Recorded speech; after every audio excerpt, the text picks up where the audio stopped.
your hand if your ancestors came over during that third wave between 1890 and 1924.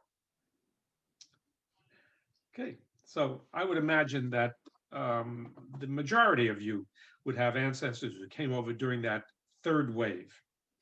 And so um, that is the largest tide of immigration in American history, as you can see from this chart. The numbers of immigrants coming to the United States from 1820 into the 1970s, actually. Um, and so what was different about this third wave was that the immigrants who came during this period were different than those who came during the first and second wave, because they came from parts of Europe that were previously unrepresented in earlier migrations.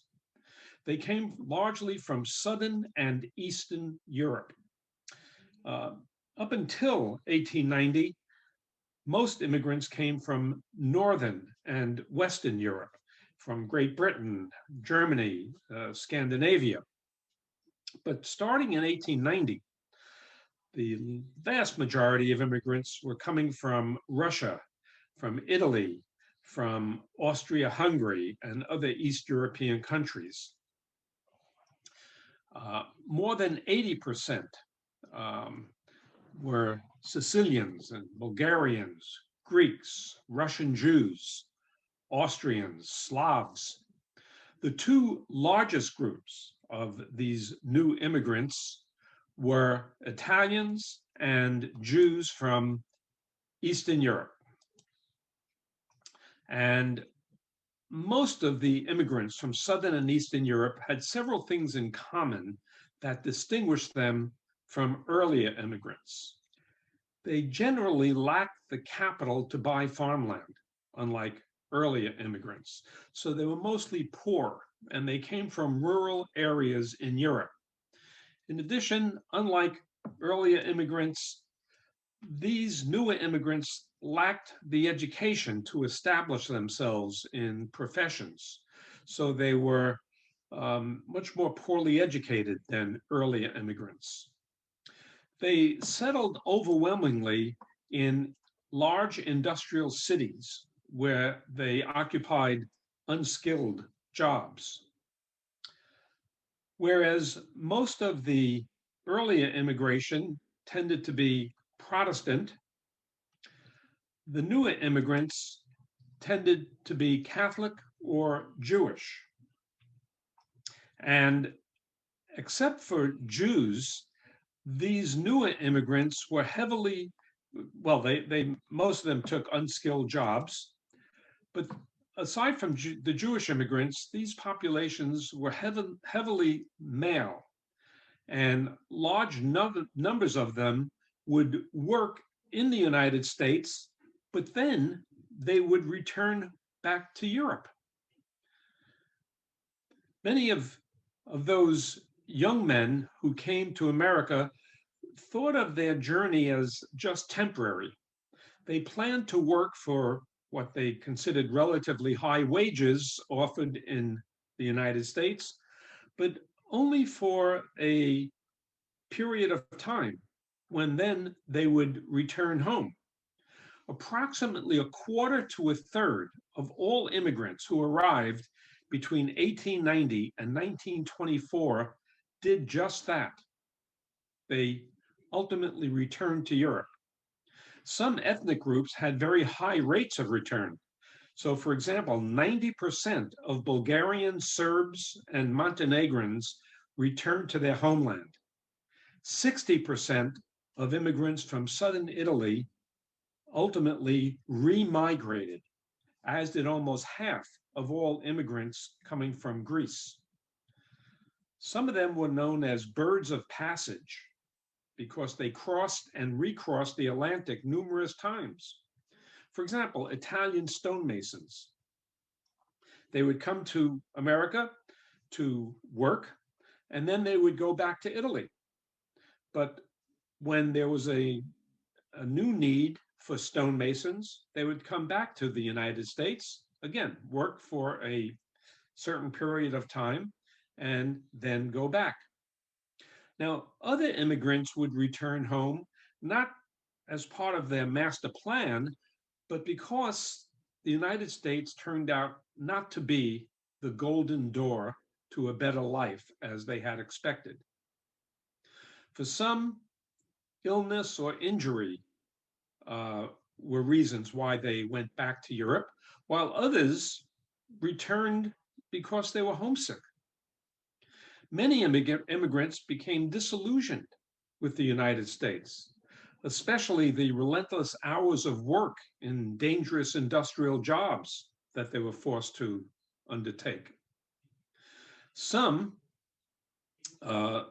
Polish Catholics and Swedish Lutherans and observant Jews returned to Europe because of what they considered the godlessness in the United States. Now, when you hear about immigrants coming from Europe, you rarely hear about those who returned. But as I said, 1/3 of immigrants between 1890 and 1924 did return. This Hungarian folk song sums up the feelings of many of those who returned to Europe. I boarded the ship on Tuesday morning going back to Hungary. God bless America forever. Just let me get away. And so this transitory nature of immigration in the third wave had some significant ramifications. Those who came to America but had planned to return, they had very little interest in joining labor unions because labor strikes and union dues defeated their goal of accumulating money as quickly as possible and then return home. In addition, they made little effort to assimilate. And so because they knew they would be returning to Europe, they didn't try to learn English. They didn't send their children to school to become American citizens. Temporary immigrants were often criticized, especially by labor unions, because native-born Americans were insulted that not all immigrants wanted to embrace the United States and the American way of life. So, what were the reasons why so many immigrants came during the third wave?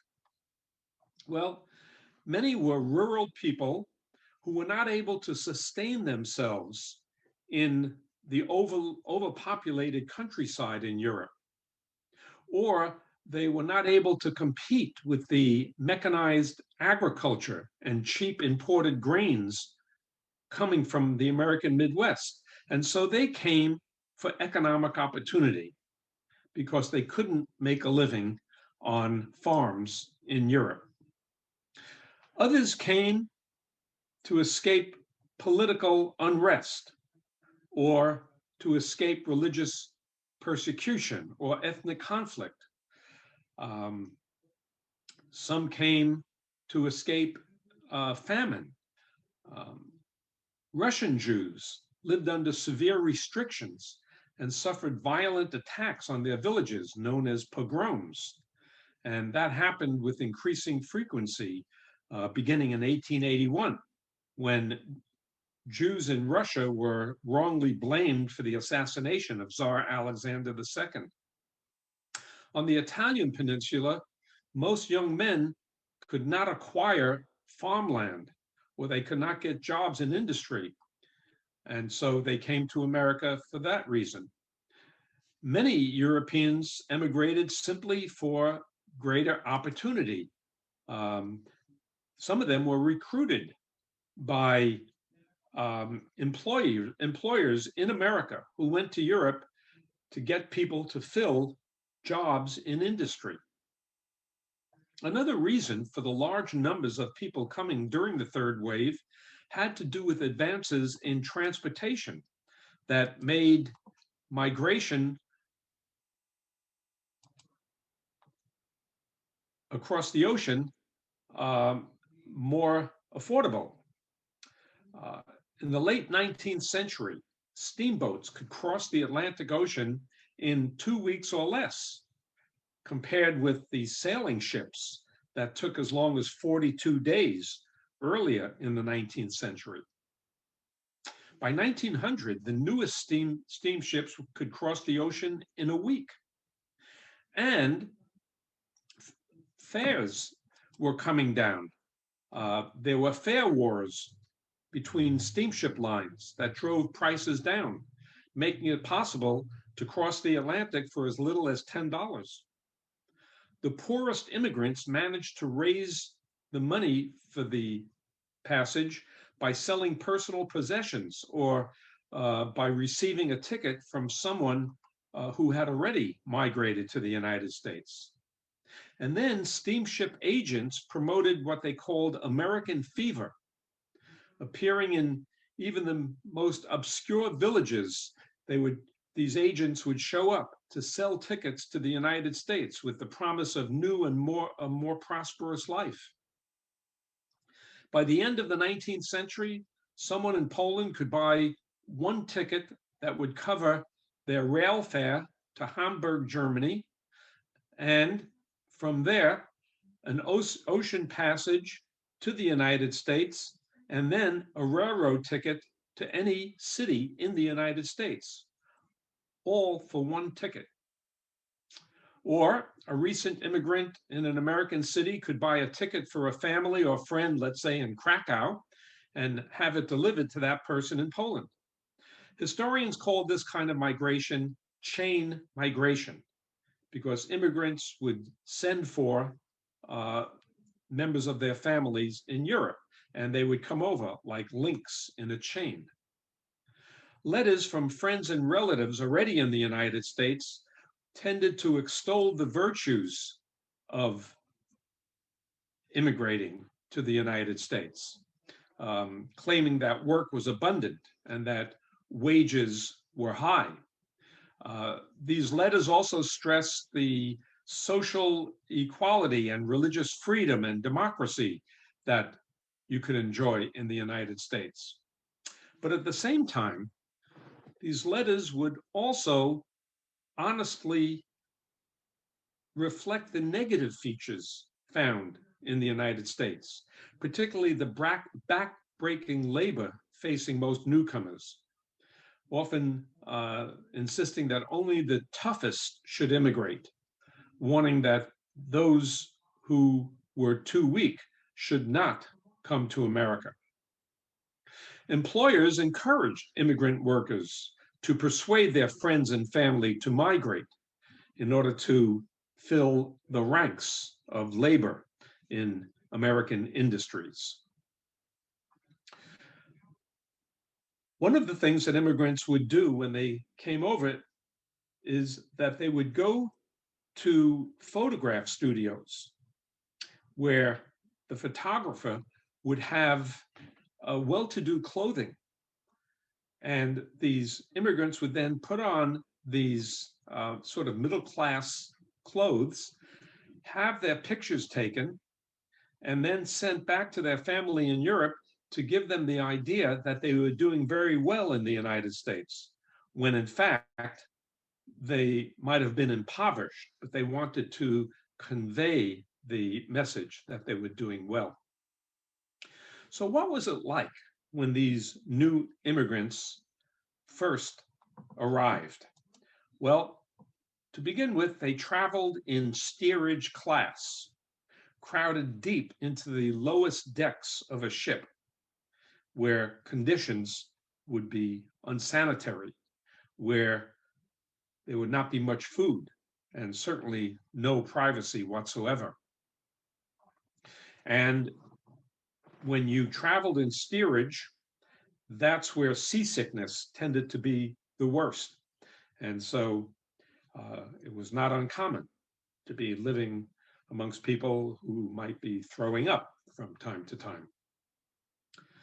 Nearly 80% of immigrants during this third wave went to New York City, where officials would process them at a place called Castle Garden in the very lower tip of Manhattan Island. After 1892, immigrants would go through Ellis Island. New immigrants from Europe also entered the United States in other ports, such as Boston, Baltimore, Philadelphia, and New Orleans. But 80% entered through New York City. And many of them arrived at Ellis Island with only what they could carry with them in suitcases or baskets or even sacks. In addition to clothing, immigrants often brought with them photographs and religious objects, sometimes family heirlooms. So what was the Ellis Island experience like? Well, most immigrants approached Ellis Island with both anticipation and dread. The island represented the first hurdle in the long journey to the United States.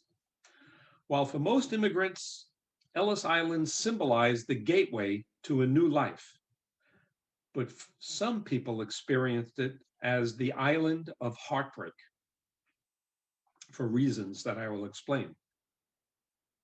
They wondered, what if the officials on Ellis Island rejected them? What if some family members passed medical inspection, but others did not? Immigrants had to undergo physical examinations in order to determine whether they were fit to enter the United States. Medical examiners checked immigrants for trachoma, which was an eye disease. And the examiner would turn the eyelid inside out with a button hook, which was an especially painful process. At Ellis Island, officials processed immigrants, peppering them with 29 questions about their place of origin, their marital status, how they paid for their passage, what plans they had for employment, and what was their destination. Immigrants had to have at least $18 on them to be admitted into the United States. And some were rejected because they were considered, quote, likely to become a public charge. Only 2% of those wishing to enter the United States during the third wave were turned away for medical or financial reasons. 98% were admitted. Now, part of the reason for such a low rejection figure was because steamship companies were forced to pay the cost of returning those who were rejected back to Europe. And because steamship companies might have to pay for the return voyage, they screened their passengers when they embarked from Europe to make sure they were fit enough to enter the United States and to make sure they had enough money. Now, at Ellis Island, some 5,000 people a day would be processed. Immigration officials often were overwhelmed and overworked, and sometimes they handled the people roughly. Although most immigrants processed at Ellis Island stayed there between 3 and 5 hours before being allowed to go on to Manhattan, about 20% stayed overnight in dormitory rooms until their cases could be cleared. Many immigrants found these accommodations a big improvement over the severe conditions of traveling in steerage on the ships.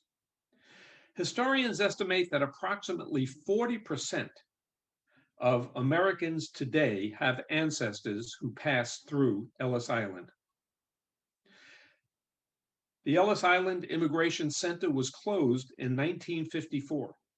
It stood in disrepair until the mid-1980s, when the main structure was restored. Today, Ellis Island houses the Museum of American Immigration, a monument to the millions of people who passed through its gates. Now, once ashore in the New World, many newcomers had little money and few personal contacts. Often, they fell victim to hucksters and con artists who took whatever money they had in exchange for empty promises of work or lodgings. So what was immigrant life like in America? Well, for the most part, immigrants came with great expectations. The image of the United States as a land where the streets were paved with gold, that image was crafted by shipping and railroad companies who could profit from the immigrant's journey, and by industrialists who needed cheap labor. The image of America whose streets were paved with gold cut across nearly all ethnic groups and nationalities. But many immigrants found the harshness of life in America to be shocking. The Jewish comedian Sam Levinson would tell this joke, that when his grandfather came to America, he was told that in America, the streets were paved with gold. And when he came to the United States, he learned three things. First, he learned that the streets were not paved with gold. Secondly, he learned that the streets weren't even paved. And thirdly, he learned that he was supposed to do the paving. Well, meant as a joke, but there is much truth in that, because for most immigrants, the first feeling that they confronted when living in the United States was the feeling of disillusionment. Most new arrivals experienced poverty and overcrowding. They became homesick and disoriented. As I said, most of the new immigrants were rural people, and their adjustment to city life was both terrifying and painful. These immigrants were funneled into those areas of the cities where rents were the lowest. And in Manhattan, that was the Lower East Side, which was filled with tenements, teeming with children and parents and uncles and aunts and boarders, all sometimes living in a single apartment. Sweatshops would be set up in tenement apartments. A 300 square foot apartment that might have slept 10 people by night, during the day, those people would have to get out to allow day workers to come with their sewing machines, which they would set up right in the apartment. In New York City today, there is the Tenement Museum on Orchard Street. And I highly recommend visiting the Tenement Museum because they will take you on a walking tour of these 300 square foot tenements, so you get an idea of some of the conditions that perhaps your ancestors had to live with. In addition, there were many, many temptations in the streets of big cities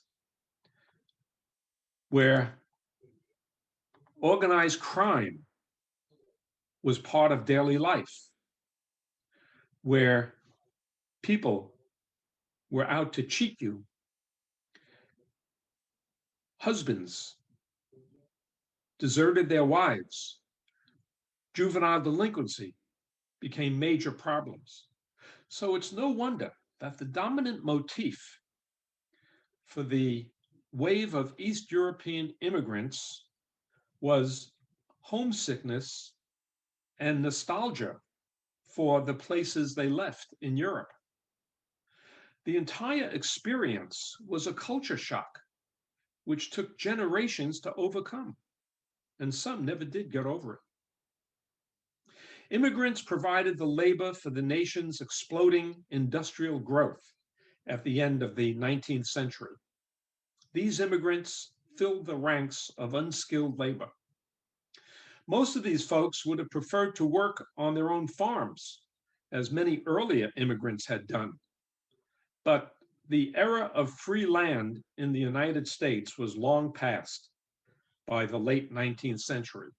And even if free land had been available in the 1890s, few of these immigrants had the capital necessary to get started. The only immigrant group during this era that settled largely on land was the Japanese.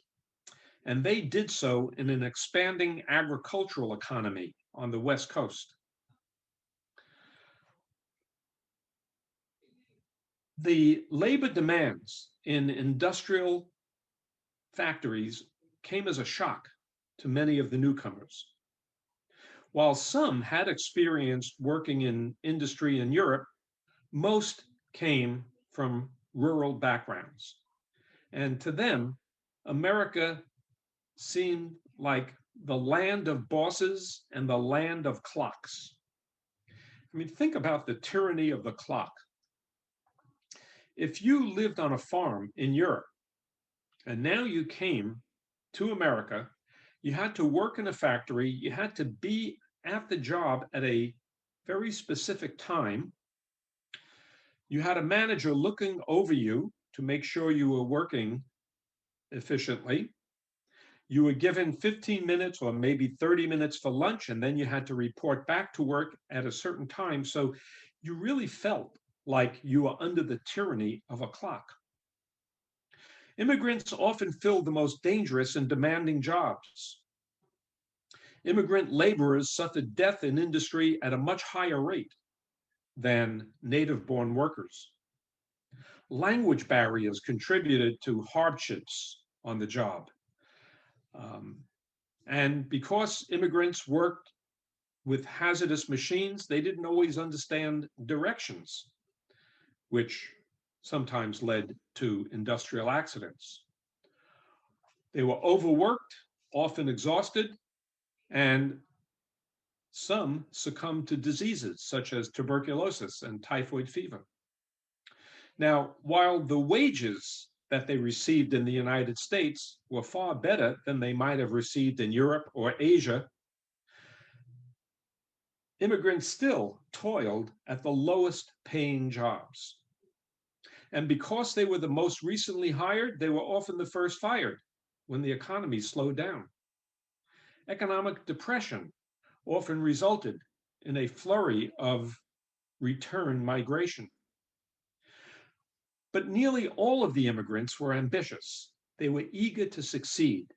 And so they were ready to work hard to make it in their adopted homeland.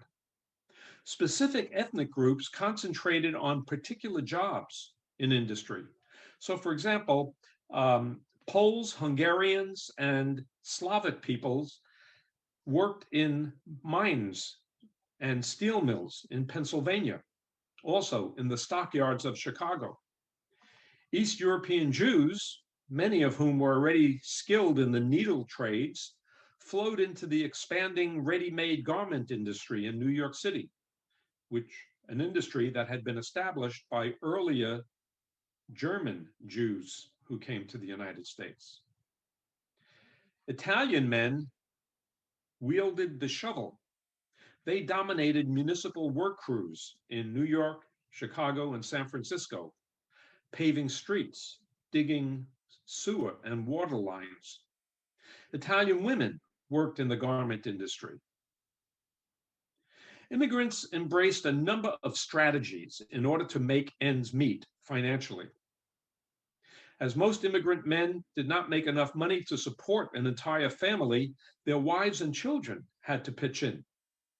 Before 1900, foreign-born women made up over half of the wage-earning women in the United States workforce. They earned only a half to two-thirds of the wages paid to men. They usually left paid employment outside the home after they married or after they had their first child. But even then, they found ways to combine marriage, motherhood, and paid labor. Immigrant women would often take in boarders, and they had to cook and wash and provide beds for many single male laborers working in American cities. And that was a very common way that immigrants would supplement the family income. But boarders meant even more backbreaking work for an already overburdened wife. Some wives took in what was called homework, most commonly by finishing garments for which they were paid by the piece in order to help their families. Work allowed women to stay home and care for their children while they earned money. Children even participated, performing simple tasks such as pulling out threads and pieces of clothing. Now, last week I mentioned that native-born Americans always had ambivalent feelings about immigrants. So now we're going to look at how native-born Americans reacted to these newcomers. I'm sure you're all familiar with the sonnet that Emma Lazarus wrote to welcome the oppressed and displaced. Her sonnet, which is on the base of the Statue of Liberty. Give me your tired, your poor, your huddled masses yearning to breathe free, the wretched refuse of your teeming shore. Send these, the homeless, tempest-tossed, to me. I lift my lamp beside the golden door. So this is a poem that represents a welcoming attitude to the poor and dispossessed of Europe, desperate to make a new life in America. And that is probably the view of immigration that you learned in school, that America was always a beacon of hope for immigrants, always welcoming newcomers. But a poem that you probably never read, that was written in response to the new Colossus that Emma Lazarus wrote, appeared in the Atlantic Monthly.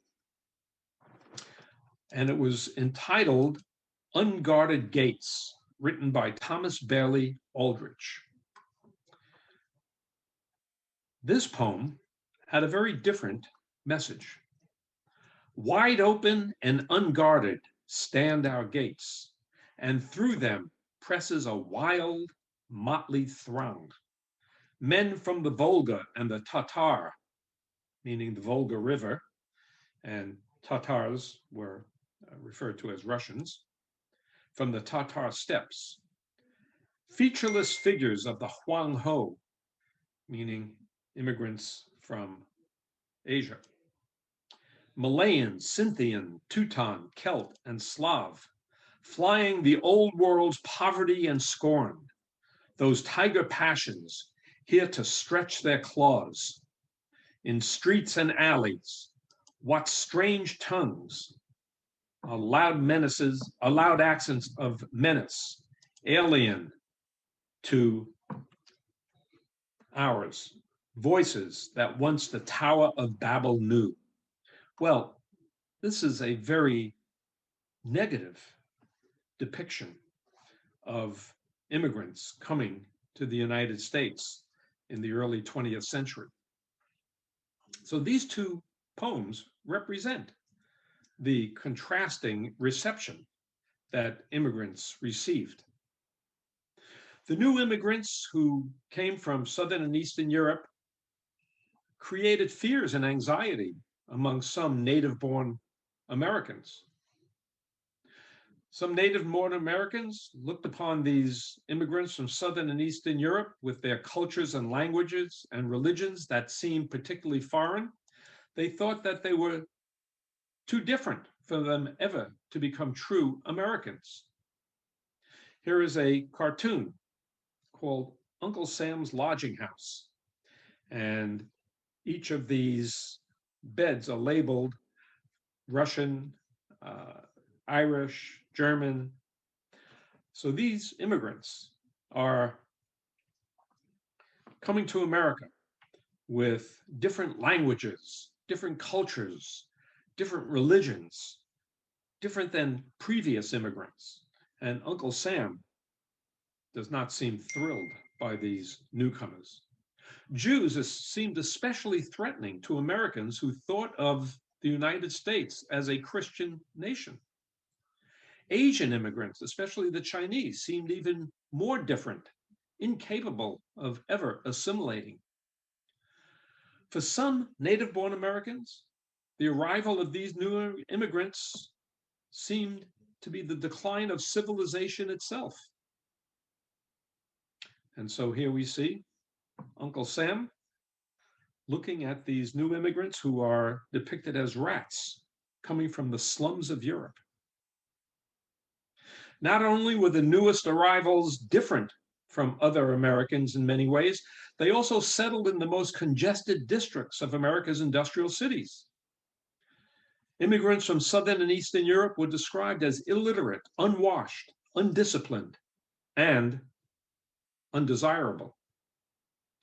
Many encountered hatred, not only from old stock Americans, but from previous generations of immigrants, as you can see in this cartoon. Here's an immigrant, clearly not very prosperous, coming off the boat, and more established Americans are telling him to go back.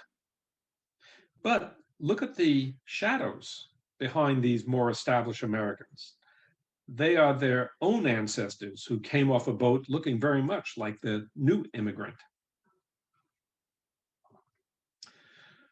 Some German Jews, for example, whose families had been in New York for several generations, looked down on the Russian Jewish newcomers. Some of these well-established German Jews were afraid that the peasant manners and radical political ideas of some of the Jewish immigrants would give rise to renewed outbreaks of anti-Semitism in America. By the 1880s, anti-immigrant sentiment was exploding, and Americans debated whether immigration should be restricted. Native-born workers were often incensed by the willingness of immigrants to accept lower wages. And so immigrants tended to drive wages down.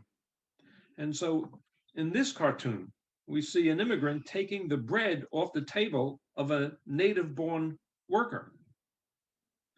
When workers would go on strike, immigrants would be hired as strikebreakers, which angered native-born workers even more. In 1890, the Census in the United States declared that the frontier had officially ended. That is, the 1890 census said that all of America had been settled. And there was the sense that more and more immigrants would only make cities more overcrowded, that more people would drive down wages. Now, the growth of socialism and anarchism in Europe increased fear that immigrants would infect America with radical ideas, ideas aimed at overthrowing capitalism. Another factor in the negative reception given to immigrants had to do with the emerging pseudoscience of eugenics, which asserted that there was a hierarchy of European people, with the Nordic people of Northern Europe as naturally superior to the darker Mediterranean peoples of Southern and Eastern Europe.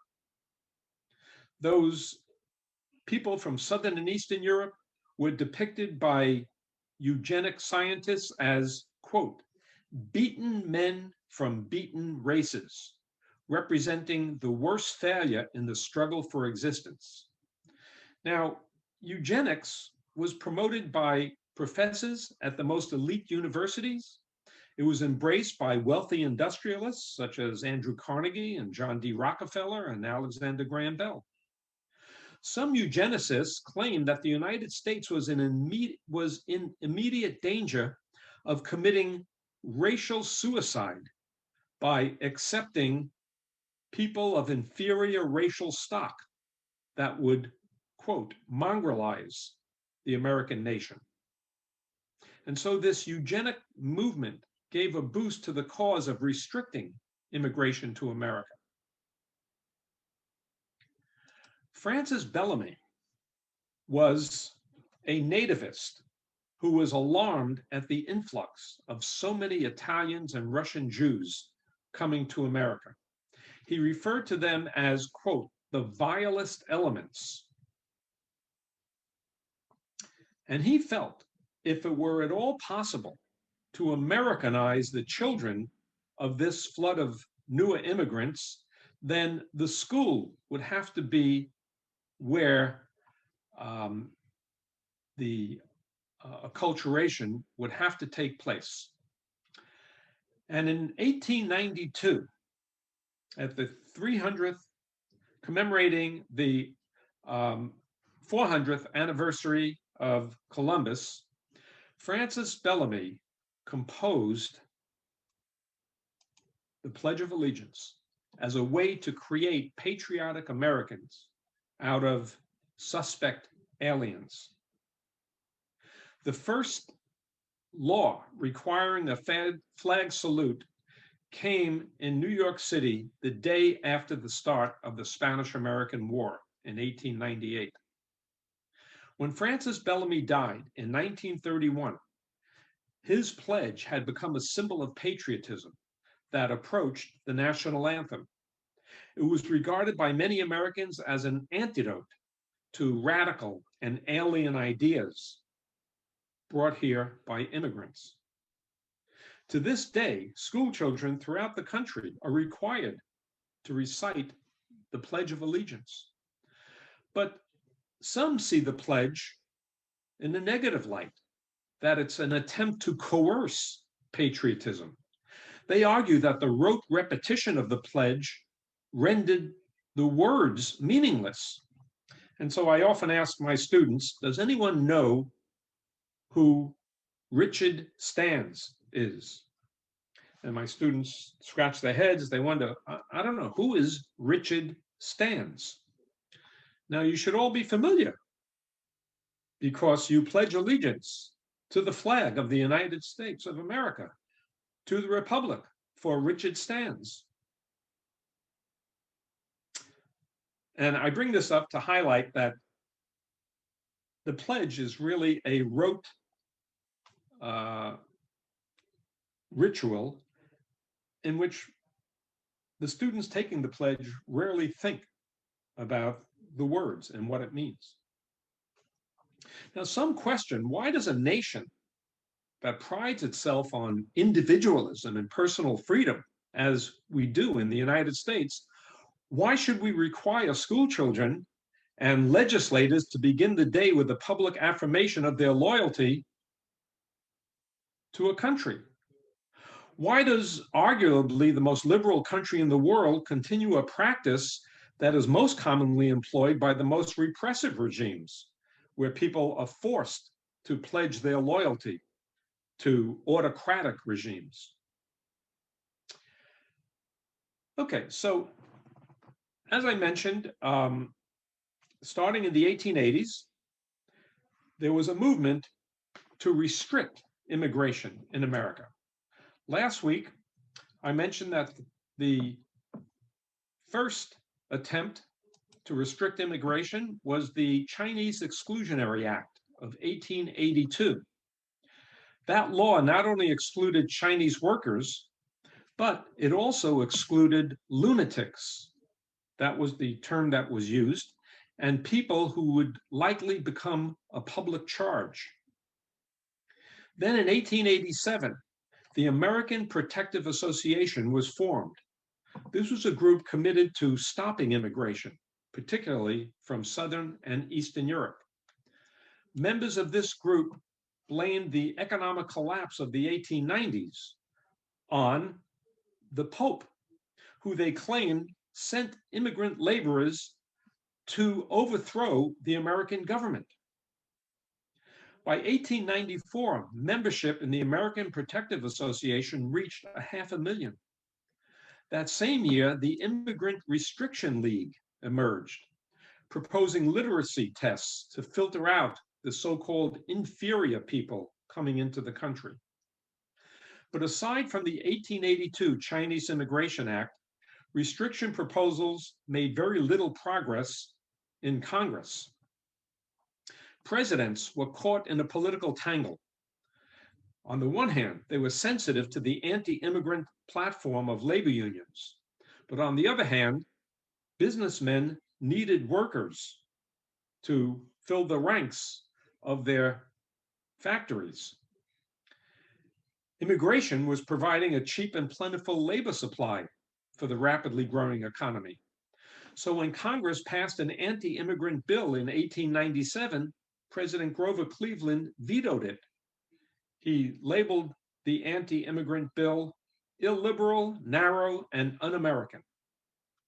In 1907, Congress did pass an Immigration Act that expanded the list of undesirables, which now included not only idiots and imbeciles and feeble-minded persons, but also epileptics, people who were deemed insane, paupers, professional beggars, persons afflicted with tuberculosis.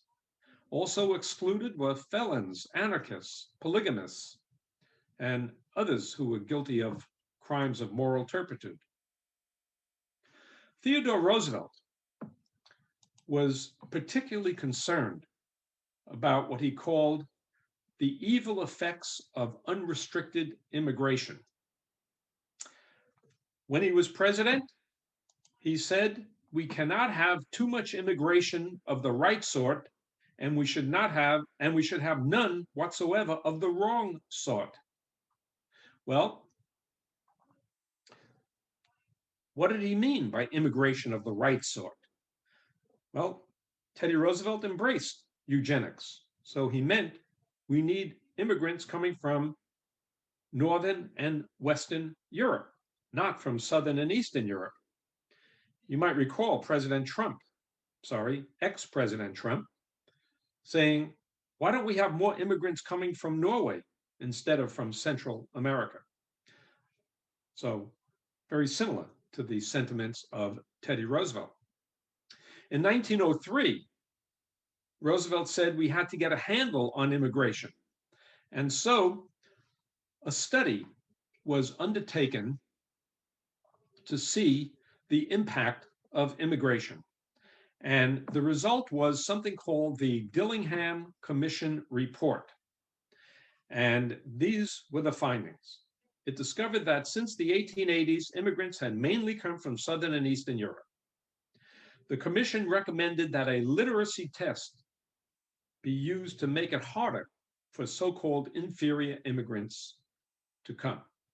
The commission thought that these newer immigrants were inferior compared to the white Anglo-Saxon Protestant immigrants who came before 1890.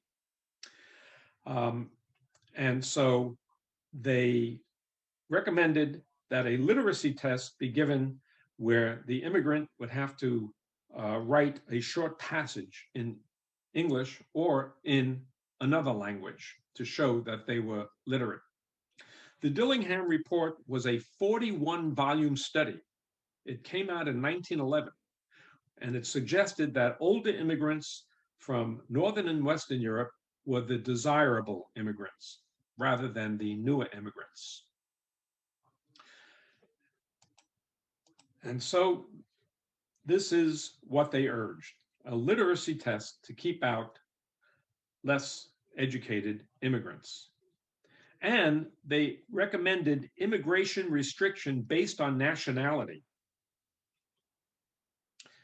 They also recommended an IQ test to be administered to immigrants disembarking at Ellis Island to determine whether they were intellectually fit enough to enter the country.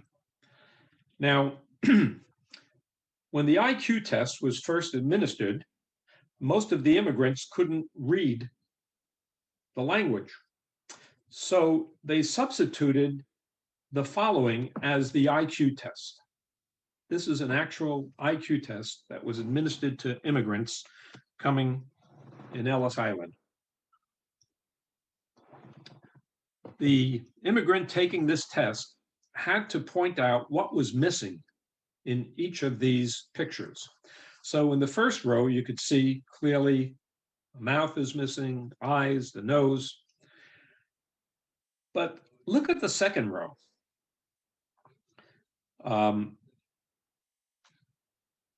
What was missing in the picture of the house?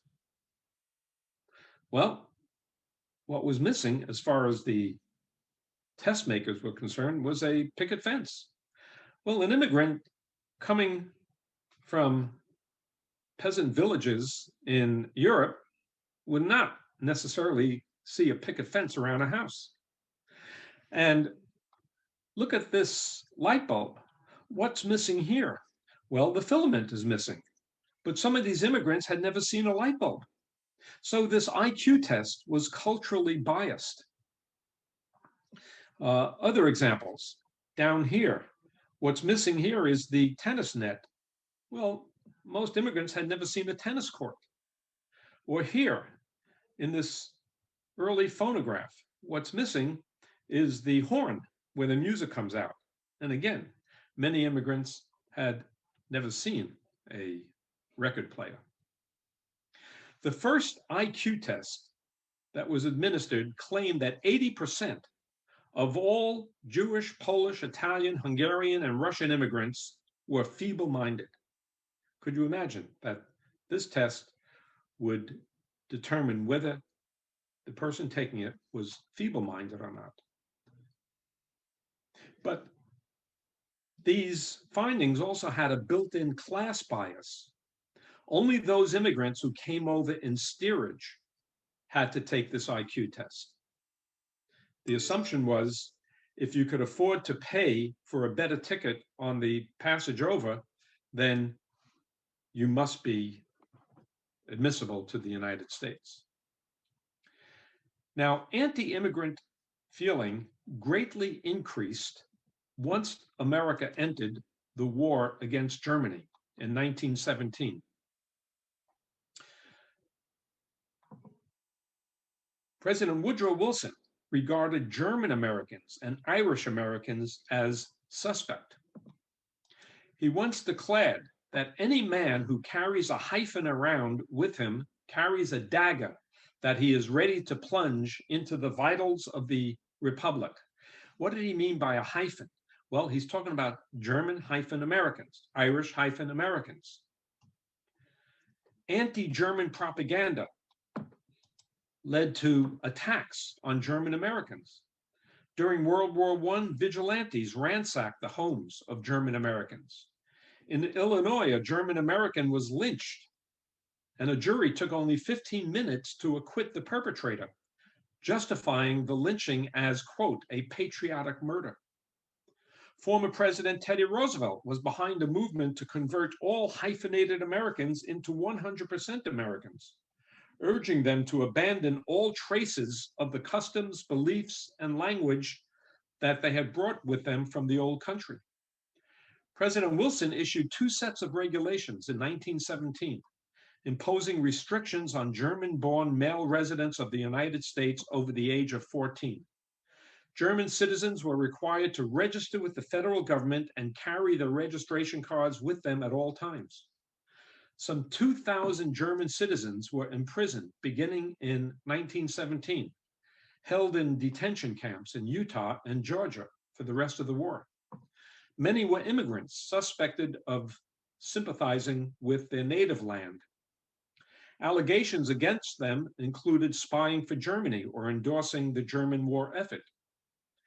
Since the 1880s, Congress repeatedly tried to pass a literacy test to reduce the number of immigrants coming in, but successive presidents vetoed such bills because they didn't want to lose the immigrant vote if they permitted a literacy test. But in 1917, 2 months after the United States entered World War I, Congress overrode a veto by President Wilson and enacted a mild requirement that immigrants must be able to read 40 words in some language. And the United States continued to try to restrict immigrants coming from Asia. In 1907, as a result of what was called the Gentleman's Agreement, Japanese workers were prohibited from coming to America. And an Immigration Act of 1917 created a so-called Asiatic Barred Zone that extended from Turkey to Southeast Asia, including all of the Middle East and all of South Asia. The fear of Bolshevism following World War I led to the first Red Scare in American history. And because the Bolshevik Revolution was successful in Russia, immigrants coming from Eastern Europe were suspected of harboring radical ideologies that threatened to destroy America, as you can see in this cartoon. As a result, many Americans began to suspect the loyalty of so-called hyphenated Americans, and once again called for restrictions against immigrants. In 1918 alone, the United States deported 11,625 people, including some naturalized citizens, because they were accused of having radical ideas. And that set the stage for the Palmer raids and the Red Scare that followed. The Bolshevik Revolution also coincided with labor unrest and economic depression in this country. And that deepened a widespread association of immigrants with radicalism, promoting a sense that immigrants carried with them the seed of a foreign ideology. The conviction of two Italian immigrants, Sacco and Vanzetti, in the 1920s, was a reflection of this attitude that immigrants carried radical ideas.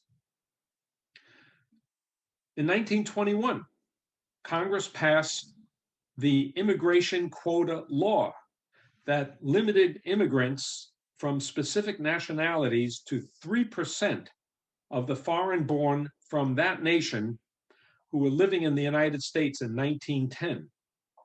So they looked at, let's say, for example, people coming from Germany, and only 3% of Germans living in the United States would then be allowed to come in after 1921. And so for the first time in American history, the government restricted the number of aliens who could enter the country in any given year. By using the 1910 census, however, that still allowed too much immigration from Southern and Eastern Europe to satisfy nativists.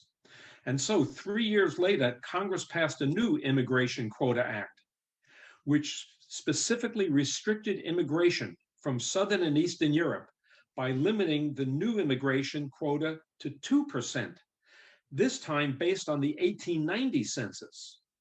So in 1890, there were relatively few immigrants from Southern and Eastern Europe. And so the new 1924 Act said only 2% of those from Southern and Eastern Europe in 1890 would then be allowed after 1924.